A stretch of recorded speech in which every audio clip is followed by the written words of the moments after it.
Through action research, I aim to reveal how the implementation of dialogic pedagogies can alter the engagement levels of primary school students, while simultaneously aiding my professional learning as a pre-service teacher. This research will be conducted at a government primary school located in the Hillshire Council suburb of Baulkham Hills, a suburb which has a high socio-economic status and is home to a multitude of cultural backgrounds, including Australian, English, Chinese, and Indian.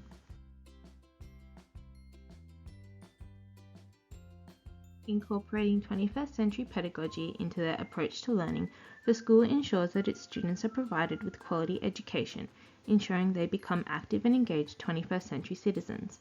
Following this perspective, the school's approach to learning is driven by both technology and student-centered learning. Implementing a Bring Your Own Device program, the school allows students from Year 3 to complete classwork using their own iPads, increasing engagement through progressive learning opportunities. Combined with technology, student-centered learning is facilitated through tasks which engage students in collaborative work, driven by their interests and passions, while aligning to the curriculum to allow students to question, challenge, and extend their knowledge through avenues of higher-order thinking. This research will be undertaken in a Stage 3 Year 5 classroom, consisting of 29 students. The classroom is an inviting space with bright decor, flexible seating, and features a withdrawal room perfect for small group work. The class is a targeted learning support class made up of 19 at Stage 2 advanced and 8 emergent learners.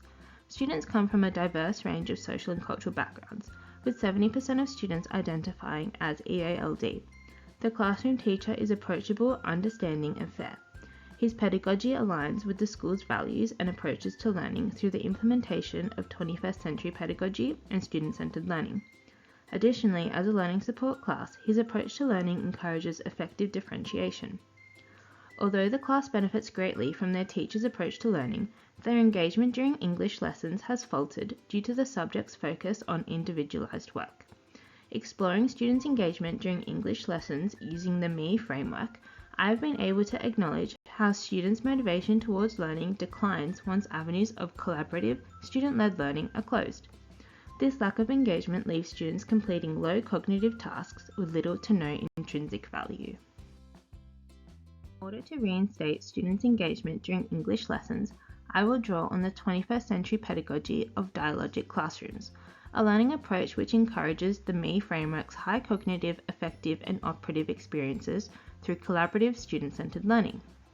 Vass describes dialogic classrooms as those where both teacher and students collectively generate knowledge together, where new ideas are formed and an insider classroom is established. Developing an insider classroom where students are recognized as valuable members of the class community, I aim to resolve the disengaging messages students receive whilst completing English tasks, promoting the simultaneous restoration of their small and big E engagement by allowing students to drive their learning through student-led class discussions and group work, facilitating collective meaning-making and problem-solving skills. Whilst my implementation of dialogic pedagogies provides my students with a positive learning environment, limitations to this practice are still present. As a student-centered approach, I must be mindful that students' conversations may stray from the task at hand. Additionally, as a targeted support class, I must ensure that emergent learners are engaged in conversations with at-stage and advanced learners, and simultaneously ensure that these learners are provided with adequate peer support whilst undertaking tasks. Additionally, refining my practice using 21st century pedagogies, I will be able to successfully achieve the AITSL graduate standards needed to become a highly skilled educator, ensuring I understand how my students learn and what adjustments I must make in order to provide them with quality education and care. The next slides detail the proposed unit of work I will undertake with my class, facilitating their engagement towards schoolwork and school as a whole through student-centered, collaborative, and creative experiences.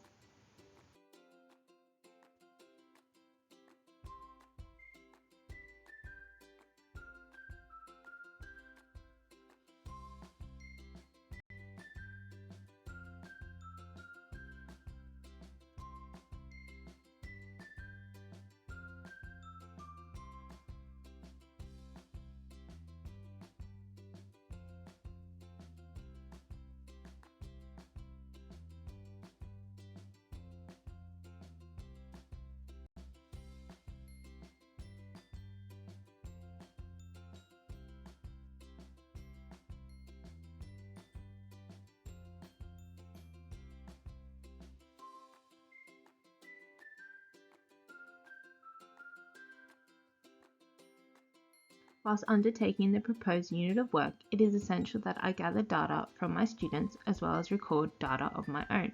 As McNiff argues, the purpose of action research is to identify through data an improvement in practice, or alternatively, undertake an alternate approach to the research.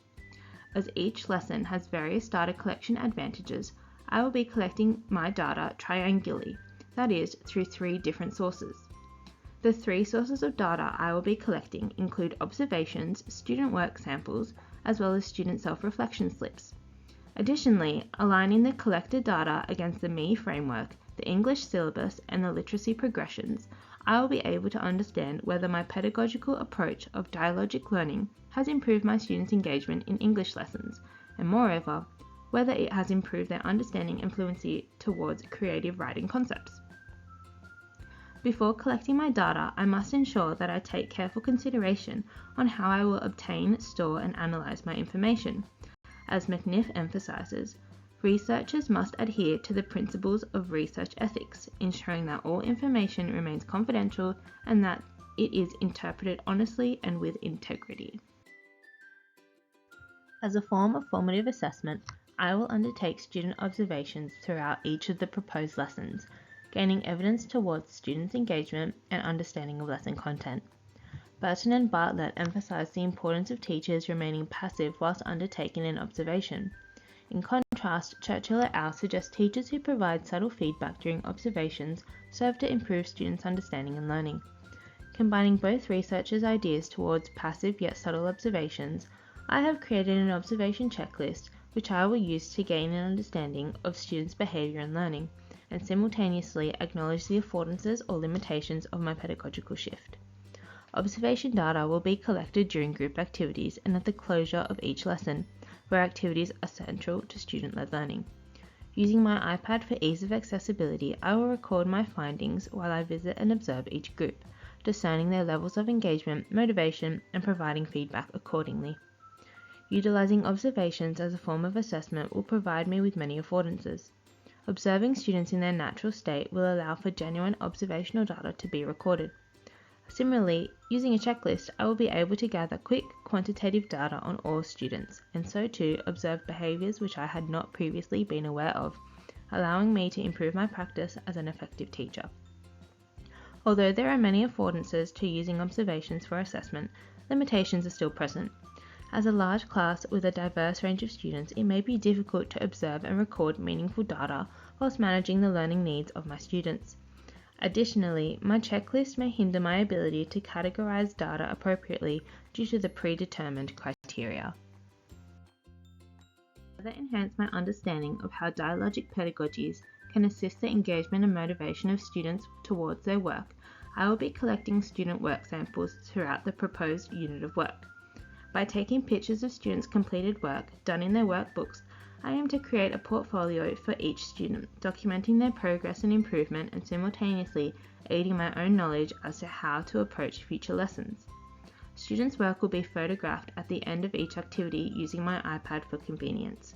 Additionally, each sample will be annotated, recording changes in students' motivation to complete tasks and understanding and fluency. The affordances recognised when collecting student work samples include the ability to create each student a working document of their learning progressions, with multiple collected samples effectively working to highlight and advise teachers towards important next steps activities. Additionally, as a form of formative assessment, assessing students' understanding for learning, work samples guide avenues for constructive feedback, motivating students towards positive engagement and improvement of their learning. As with any research methodology, researchers must be aware of impeding limitations. As a targeted learning support class with a high rate of EALD students, gathering data from work samples may disadvantage students who cannot complete written tasks adequately, however have displayed proficient understanding during verbal encounters. Moreover, the increase of subjectivity when adding anecdotal notes onto work samples can often impact the results of students' work. It is therefore important that I remain objective when analysing the work samples of my students. The source of data will be obtained through student self-reflection, a methodological approach which increases student involvement, engagement, and responsibility towards learning. Utilising Munns and Woodward's interpretation of the REAL framework, I will engage my students in opportunities to reflect on their learning through questions which target their affective, cognitive, and operative feelings towards lessons. These questions will take the form of an open-ended survey delivered online through Google Classrooms. The survey will be completed at the end of each lesson, allowing students to critically analyse their involvement, understanding, and achievement of each lesson's learning intention. The affordances of providing students with opportunities to reflect on their learning include the ability for students to share with their teacher, confidentially, their feelings towards their learning achievements and, most importantly, how they believe they may improve their understanding, reflective questions which facilitate high operative thinking and feelings of self-efficacy. Additionally, students' self-reflection can provide teachers with critical feedback needed to examine the engagement levels of their students. Holding similar limitations as work samples, student self-reflection exercises may hinder the opportunity for students who cannot express their feelings adequately to provide genuine reflective responses. Furthermore, students who are disengaged in classwork may ineffectively provide one- or two-word responses, limiting their own and their teachers' understanding towards their thinking, feelings, and development of unit concepts. Aligning the data gathered against the ME framework, the English syllabus outcomes, and the literacy progressions, I will be able to effectively analyse whether the implementation of dialogic learning into my teaching pedagogy has positively altered the engagement levels of my students during English lessons, and simultaneously whether through collaborative student-centred learning students have achieved the unit's learning outcomes. Utilising McNiff's approach to triangulating data, each data sample I have collected will lead me to conclude whether 1. Student engagement in English lessons has been achieved through high operative, cognitive, and affective activities. 2. Through this engagement, have students achieved the intended content outcomes? And 3. If the data has not revealed attempts towards student engagement and achievement, how may I alter my practice in future lessons to achieve the facilitation of engagement and achievement?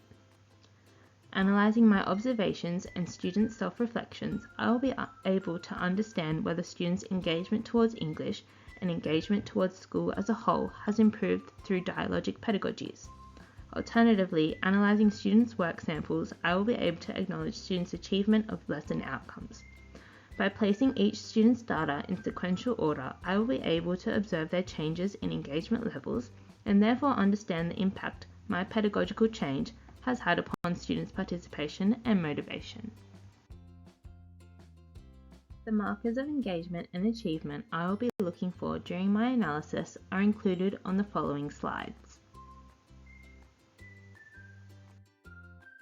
I am hopeful that my shift towards dialogic pedagogies will promote an insider classroom where students' engagement is high and lessons contribute to high cognitive, operative, and effective outcomes. I must also acknowledge that I cannot control the thoughts and processes of my students, as ultimately they are their own autonomous beings. It is therefore necessary that while I undertake my analysis, I look for instances of student disengagement so that I may critically analyse the situation and improve my teaching for future lessons. By altering my teaching pedagogy to include dialogic student-led learning into my teaching and learning approach, this action research aims to expose the importance of teachers incorporating 21st century pedagogies into learning experiences to improve student engagement, motivation, and achievement. Utilising the affordance of collaborative learning experiences that dialogic classrooms entail, I hope to draw on students' intrinsic motivation, transforming their passive status to active, engaged, and motivated learners. As stated by Scott, students who are provided with a classroom environment that offers opportunities of communication and collaboration through avenues of higher order, intrinsically motivated tasks are more likely to engage positively with their work and moreover are able to facilitate positive feelings towards school as a whole. Due to this statement, I hypothesize that the findings of this research project will lead towards positive student engagement in English lessons, leading to high achievement levels and a belief that school is for me. Additionally, as a pre-service teacher, I hope to incorporate the findings of this research into my teaching and learning pedagogy, achieving the 8 graduate standards needed to become an effective and reflective teacher who provides quality learning experiences for all students.